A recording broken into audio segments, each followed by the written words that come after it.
عمران خان کی جانب سے عطیات کے نام پر ابراج گروپ کے مالک عارف نقوی اور متحدہ عرب امارات کے شاہی خاندان سے کروڑوں روپے وصول کرنے کا سکینڈل بے نقاب ہونے کے بعد اب تحریک انصاف کی قیادت نے موقف اختیار کیا ہے کہ باہر کے ممالک سے آنے والی فنڈنگ قانونی تھی۔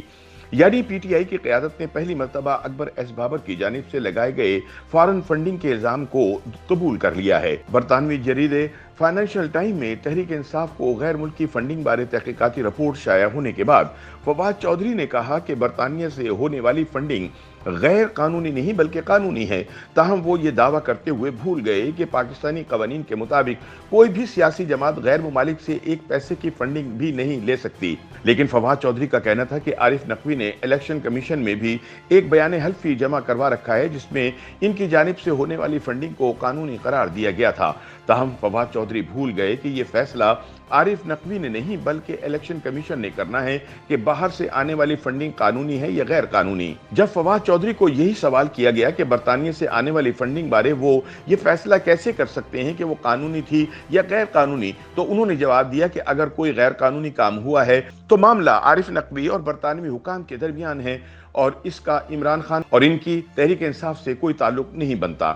یاد رہے کہ برطانیہ کے معروف روزنامہ میں فائنینشل ٹائمز نے ایک تفصیلی رپورٹ میں دعویٰ کیا ہے کہ تحریک انصاف کو برطانیہ سے براستہ متحدہ عرب امارات غیر ملکی فنڈنگ کی گئی اور اس معاملے میں شیخ النہیان بھی شامل تھے۔ یہ اس زمانے کی بات ہے جب سابق I S I chief lieutenant general Ahmed Shuja Pasha متحدہ عرب امارات میں بطور حکومت کے سیکورٹی ایڈوائزر نوکری کر رہے تھے۔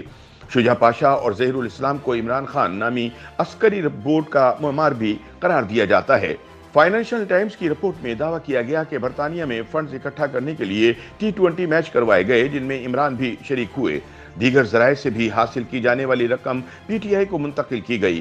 عارف نقوی نے جو کرکٹ میچز منعقد کروائے ان میں سے ایک ان کی رہائش گاہ پر کھیلا گیا۔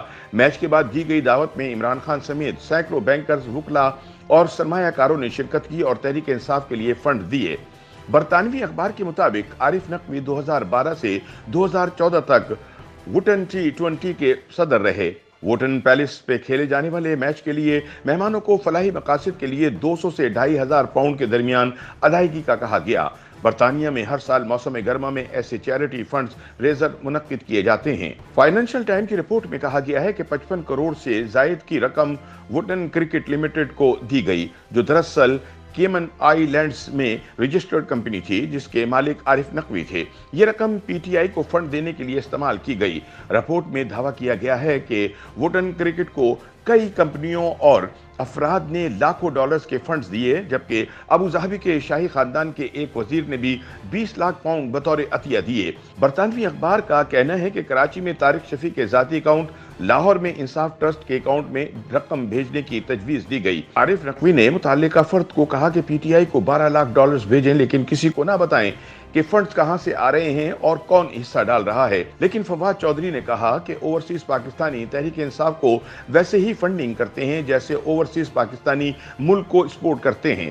ان کا کہنا تھا کہ پاکستانیوں کا حق ہے کہ ان کو معلوم ہو کہ نون لیگ اور پیپلز پارٹی کو کون فنڈ کرتا ہے۔ ابھی تک یہ راز سامنے کیوں نہیں آ رہا؟ ان کا کہنا تھا کہ فنڈنگ کیس میں ہمارا موقف یہ ہے کہ تینوں جماعتوں کی فارن فنڈنگ کا فیصلہ اکٹھا آنا چاہیے۔ تاہم دوسری جانب الیکشن کمیشن میں فارن فنڈنگ کیس دائر کرنے والے پیٹیشنر اکبر ایس بابر کا کہنا ہے کہ تحریک انصاف کی جانب سے غیر ملکی فنڈنگ کا الزام تسلیم کر لیا گیا ہے، جس کے بعد عمران کا مستقبل تاریک نظر آتا ہے۔ YouTube پر گوگلی نیوز دیکھنے کے لیے youtube.com کی سرچ بار میں googly news T V type کریں۔ گوگلی نیوز کے پیج پر سرخ رنگ کے سبسکرپشن والے بٹن پر کلک کرنا نہ بھولیے۔ YouTube پیج پر اپلوڈ ہونے والی ویڈیوز سے باخبر رہنے کے لیے بیل آئیکن پر کلک کیجیے۔ آپ کو ہر نئی ویڈیو کے بارے میں نوٹیفیکیشن موصول ہو جائے گا۔